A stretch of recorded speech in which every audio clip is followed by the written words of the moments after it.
So yes, it's been released. We guessed it. It's Pyramid Head. He's the new killer under the name of the Executioner. He comes with 3 perks, so let's look at them. So the first perk, Deathbound. When a survivor heals another survivor from one health state at least 32 meters away from the killer, the survivor performing the healing action will scream, revealing their location and activating Deathbound for the next 45 seconds. During that time, the survivor will suffer from the Oblivious status effect when further than 16 meters away from their healed survivor.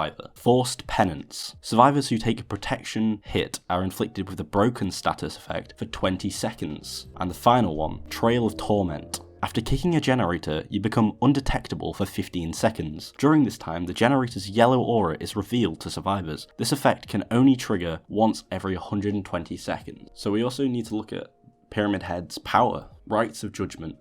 Open the gates of suffering and be judged. The great knife splits the ground, giving rise to an infernal construct and spreading agony to all who approach. Rites of Judgment. Hold the power button to activate, then move in any direction to carve a trail in the ground. Survivors who walk or run on the trail will trigger killer instinct and be afflicted with torment. Survivors affected by torment may be sent to the Cage of Atonement while they are in the dying state. There's also a special attack, Punishment of the Damned. Press the attack button while Rites of Judgment is active to perform Punishment of the Damned. This unleashes a wave of force, damaging any survivors in its path. Special ability, Cage of Atonement. Press the active ability button while standing over a dying survivor suffering from torment to send them to the Cage of Atonement. Survivors in a Cage of Atonement can be sacrificed if they were on a hook. During the second phase of the summoning ritual, they will be forced to complete skill checks to hold off the entity. Being rescued or rescuing another survivor from the Cage of Atonement will remove torment. Special ability, Final Judgment. Press the active ability button when standing over a dying survivor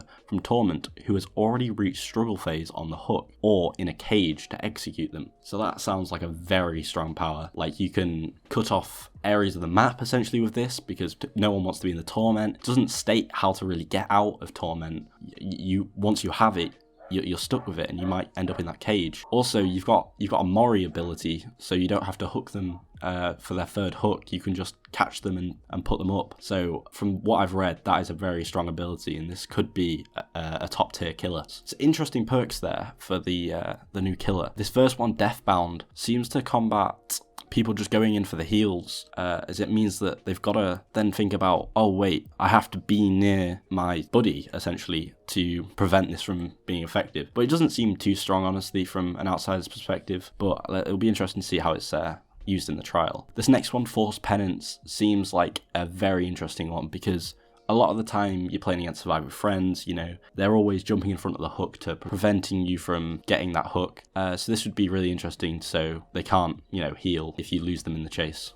This third one, I don't see how it can be useful. I mean, maybe people can get it to work, but it doesn't seem like a top tier perk in my opinion. Okay, and the new survivor, Cheryl Mason, has been released. So let's look at her perks. The first one is Soul Guard. Gain the endurance status effect for 4 seconds after being healed or having recovered from the dying state. While cursed by a hex, you can fully recover from the dying state. Blood Pact. When you or the obsession are injured, you both see each other's auras. After healing the obsession or being healed by the obsession, you both gain the haste effect for 4 seconds. Reduces the odds of being the obsession, and if you are the obsession, this perk deactivates. Repressed Alliance activates after repairing generators for a total of 80 seconds. When repairing a generator while the perk is activated, press the active ability button to call upon the entity to block the generator for 30 seconds. The perk deactivates. Affected generators will be revealed by a white aura to all survivors.